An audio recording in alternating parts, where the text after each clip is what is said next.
There's a blogger I follow in China. I think she was saying that, hope I can remember this correctly, but she was saying that in China, it was, or it is innovation and then regulation. And in in Europe, it's regulation and then no innovation. And in the US, it's innovation and no regulation. So you've got these different, I think this is kind of a wide paintbrush. But the bottom line is, I think that there are very few things that I have noticed that have happened in China recently that I would be scratching my head about.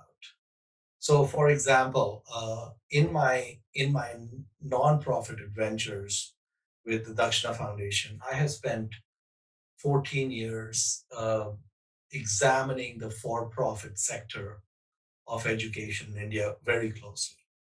And we've even had them as vendors and, you know, paid them to provide services to our students, etc. We had a very long history with the Indian, let's say, tutoring industry, which is the industry, exact same industry that the Chinese government cracked down upon. The Indian government also is extremely upset at this industry. And from my point of view, rightfully so. And I don't think of the players in that industry by any stretch of the imagination as being high quality. I think they're, I would say, ruthless capitalists. And so if you just and I'm going to use that as an example to just go to the others. If you have a situation where a set of universities or university has 10,000 seats and there are 1 million people aspiring to get those seats, which is somewhat similar to the situation with the IITs in India. 10, 15,000 seats and north of half a million to a million kids interested in those seats.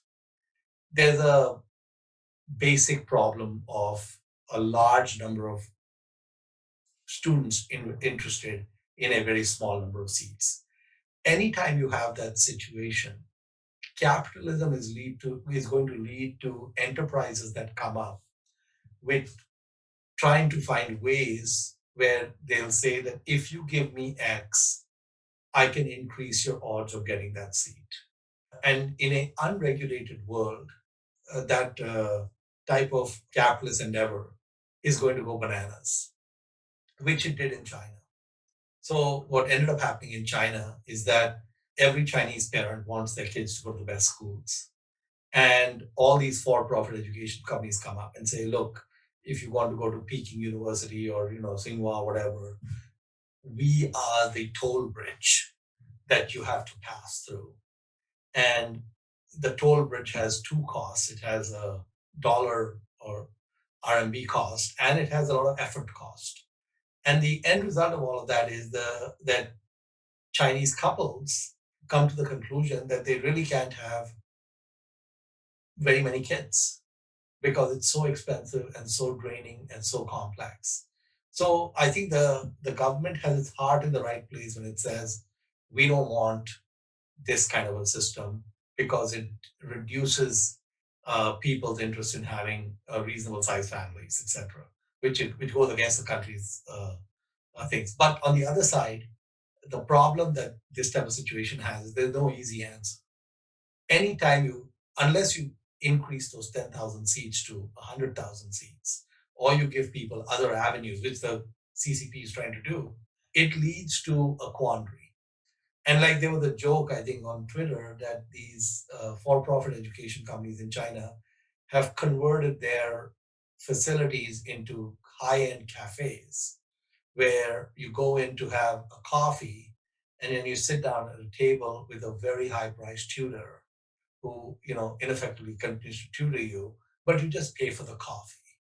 And the coffee, instead of being $5, is $500. And so you kind of sidestep, it's just a coffee shop, so it's kind of funny. But anyway, so I think that on many fronts in China, it is actually healthy for the country to have a robust competitive environment. And I think in the case of the large players, in Chinese tech, they're pretty high quality players, but in many cases the rules were not defined. And so, in a Wild West scenario, you're not really breaking any laws. You're just proceeding with what's acceptable in the Wild West. And so I think Chinese government coming down and saying, "Hey, wait a minute. I think some of these things, if we tweak it somewhat, at the end of the day, we end up with a better ecosystem." And I think that's what they're driving towards. So that's my 2 cents on that.